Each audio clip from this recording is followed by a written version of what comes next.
ರಾಜಧಾನಿ ಬೆಂಗಳೂರಲ್ಲಿ ಮತ್ತೆ ಕಸದ ಒಂದು ಸ್ವರೂಪ ಅಂದ್ರೆ ಕಸದ ಸಮಸ್ಯೆ ಏನಿದೆ ಇದು ಗಂಭೀರವಾಗ್ತಾ ಇದೆ.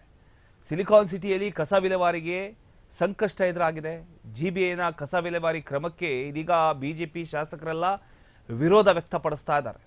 ಹಲವು ಕಡೆ ಕಸ ವಿಲೇವಾರಿಗೆ ಸ್ಥಳೀಯರು ಅಡ್ಡಿಪಡಿಸ್ತಾ ಇದ್ದಾರೆ. ಎಲ್ಲೆಲ್ಲಿ ಅಡ್ಡಿಪಡಿಸ್ತಾ ಇದ್ದಾರೆ, ಎಲ್ಲೆಲ್ಲಿ ಸ್ಥಳೀಯರು ಈಗ ಇದಕ್ಕೆ ವಿರೋಧ ವ್ಯಕ್ತಪಡಿಸ್ತಾ ಇದ್ದಾರೆ ಅನ್ನೋದನ್ನ ನೋಡೋದಾದ್ರೆ ಮಹದೇವಪುರ, ಬಾಗ್ಲೂರು, ದೊಡ್ಡಬಳ್ಳಾಪುರದಲ್ಲಿ ಈಗ ಸ್ಥಳೀಯರೆಲ್ಲ ಸೇರ್ಕೊಂಡು ಈ ಒಂದು ವಿಚಾರಕ್ಕೆ ಅಡ್ಡಿಪಡಿಸ್ತಾ ಇದ್ದಾರೆ.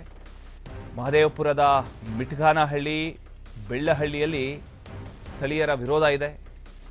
ತ್ಯಾಜ್ಯ ಸಂಸ್ಕರಣಾ ಘಟಕಕ್ಕೆ ತೆರಳುತ್ತಿದ್ದಂಥ ಲಾರಿಗಳನ್ನು ಸ್ಥಳೀಯರೆಲ್ಲ ಸೇರ್ಕೊಂಡು ತಡೆದಿದ್ದಾರೆ. ವೈಜ್ಞಾನಿಕವಾಗಿ ಕಸ ವಿಲೇವಾರಿ ಮಾಡ್ತಿಲ್ಲ ಅಂತ ಸಾರ್ವಜನಿಕರು ಆರೋಪ ಮಾಡ್ತಾ ಇದ್ದಾರೆ. ಒಟ್ಟಿನಲ್ಲಿ ದಿನೇ ದಿನೇ ಈ ಕಸದ ಸಮಸ್ಯೆ ಅನ್ನೋದು ಬೆಂಗಳೂರಿನಲ್ಲಿ, ರಾಜಧಾನಿ ಬೆಂಗಳೂರಿನಲ್ಲಿ ಜಾಸ್ತಿ ಆಗ್ತಾ ಇದೆ, ಗಂಭೀರ ಸ್ವರೂಪ ಪಡ್ಕೊಳ್ತಾ ಇದೆ. ನೀವು ದೃಶ್ಯದಲ್ಲಿ ಗಮನಿಸ್ತಾ ಇದ್ದೀರಿ. ಈಗ ಸ್ಥಳೀಯರು ಎಲ್ಲರೂ ಕೂಡ ತ್ಯಾಜ್ಯ ಸಂಸ್ಕರಣಾ ಘಟಕಕ್ಕೆ ತೆರಳುತ್ತಿದ್ದಂಥ ಲಾರಿಗಳು ಏನಿದ್ದಾವೋ ಆ ಲಾರಿಗಳನ್ನು ತಡೆಯುವಂಥ ಕೆಲಸಕ್ಕೆ ಮುಂದಾಗಿದ್ದಾರೆ.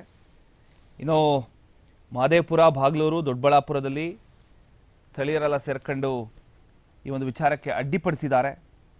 ಮಹದೇವಪುರ, ಮಿಟ್ಕನಹಳ್ಳಿ, ಬೆಳ್ಳಹಳ್ಳಿ ಈ ಭಾಗದಲ್ಲಿ ಸ್ಥಳೀಯರು ವಿರೋಧ ವ್ಯಕ್ತಪಡಿಸ್ತಾ ಇದ್ದಾರೆ. ಸಿಲಿಕಾನ್ ಸಿಟಿಯಲ್ಲಿ ಕಸ ವಿಲೇವಾರಿಗೆ ಈಗ ಸಂಕಷ್ಟ ಎದುರಾಗಿದೆ ಅಂತಾನೆ ಹೇಳ್ಬೋದು.